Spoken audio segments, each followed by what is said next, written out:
Budget, Homeland Security, Agriculture, and Health, Education, and Labor Committees. Senator, it's good to see you.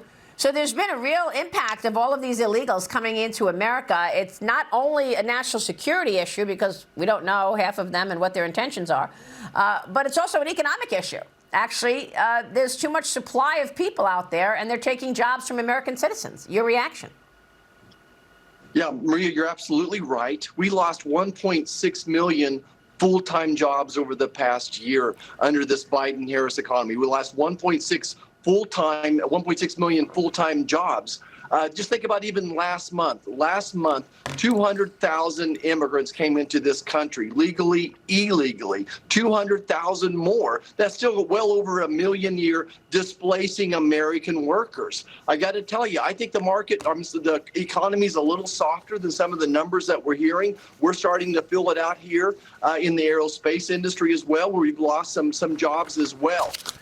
Absolutely, we're seeing this. Illegal labor is making a big pack, and that's why I don't understand what the auto worker chairman is saying there. Look, I think the union workers are looking for a home. Every week we have union workers saying who's going to fight for hardworking Americans, and that's who the Republican Party, I think, has become. Well, President Trump told me that he believes the union workers are with him. He said that the president of the UAW may be for the Democrats, but he thinks that the rank and file are with him. Yeah, and I couldn't agree more. You know, going back to the COVID lockdowns, those union workers started reaching out to us, and we reached back to them saying, what can we do to help you? Look, I was raised in a union town. Some of my best friends are union workers. My brother, lots of relatives were people that were in unions. Yeah. So I'm going to continue to support them. They're hardworking Americans. The Democrat Party has left union workers. We're embracing them. They have a home with us. We are the party of hardworking Americans. Why do you think that Biden and Harris has kept the border open these last 3.5 years? What's the point of having a wide open border, so much so that we have to question what these people's intentions are, and 2 million gotaways we've seen on surveillance cameras, and we have to worry that we're not sure about their intentions and they could be perhaps against America? Why keep the border open? Maria, I think it's very simple. Number one is they want to flip Texas. They thought that they could flood Texas with enough illegal immigrants, somehow get them to vote and flip Texas. There's no path forward for a Republican Party to win a nationwide election without winning Texas, let alone just increasing the counts. You know, maybe they can flood California and replace all those people that are leaving and try to build the number of electoral votes that they get as well. This is all about elections. Don't forget what's happening already at the local election level. We're seeing in Washington, D.C., again, California, other states, where they're letting these illegal immigrants vote in local elections. So those have consequences as well. So it's absolutely all about getting illegal immigrants. They think that they're going to be voting for Democrats. Yeah, I mean, I got a tip over the weekend that these DMV offices are jam-packed with illegals, and they're getting them Social Security cards and driver's licenses. Do you have any evidence that illegals are registered to vote? Yeah, I'm holding my tongue here, but they are registering to vote in for local elections. I cannot make that comment for a statewide or a national election, but they absolutely are registered to vote in local elections in Washington, D.C., California, and some other states. As long as you're a resident there, they're letting you register to vote. It's been almost a month since President Biden dropped out of the race, and Kamala Harris's campaign website still has no mention of any policy, any agenda.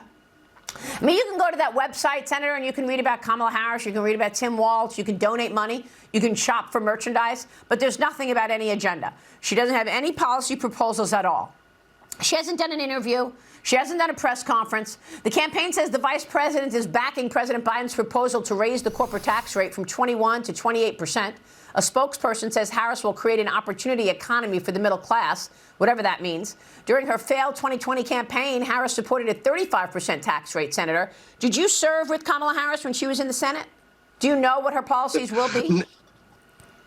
Well, look, no, she was elected vice president while I was coming in, but yet she was president of the Senate, and we certainly saw how she voted in breaking ties, a record number of ties that she broke. Look, Maria, I've been doing lots of town halls. The number one A and B concern is the open southern border and inflation. It's the cost of gas and groceries for small businesses. It's regulations as well. It's the cost of insurance. Look, where I come from, actions speak louder than words. She has a 20-year, 30-year political career of defunding the police, cashless bail. She represents lawlessness. Look, elections have consequences. We are at a crossroads of this country. America gets to decide. Are we a land of secure borders, of law and order? Are we a land, an economy where we still reward competition, where we reward innovation and hard work? Or are we an economy of equity?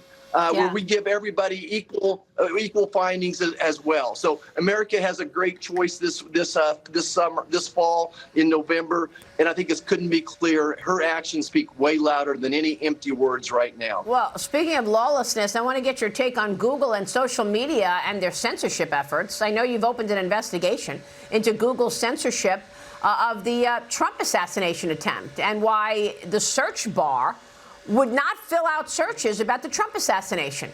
Google, I guess, admitted that they made a mistake. They answered your letter about this, saying this: our systems are designed to prohibit autocomplete predictions for hypothetical political violence against current figures. What was hypothetical about the assassination attempt against Trump? What's your response here? Yeah, Maria, this is election interference. 2 weeks after the assassination attempt on President Trump, Google was still calling it hypothetical. Look, President Trump had a hole through his ear from the bullet. A man gave up his life protecting his family. 2 other people critically injured as well. This was not hypothetical. 2 weeks after, they are suppressing this story. They do not want President Trump to be seen as a hero. That's why I think that this is election interference. And this is not the first time. In all of our elections, we see Google suppress the Republican candidate. The more conservative you are, the more they're going to suppress the search on you.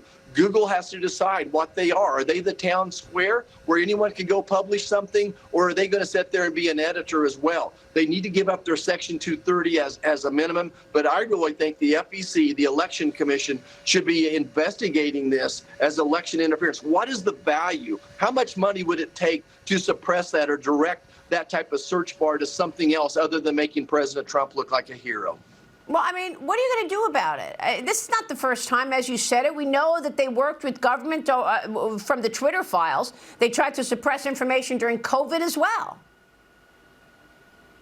Yeah, so I am on the Homeland Security investigation type of committee on the Senate side. So we are asking Chairman Peters, who's a Democrat from Michigan, to allow us to bring in the Google executives and say, you explain this to it. I think, number one, just like your job, our job is to shed light on wrongdoing and then bring that hopefully to the FEC or whatever. Maybe it's the FTC that we need to bring this to as well. So we need to, number one, is shed light, get to the bottom of the truth, and then hopefully we can shame them from doing this again.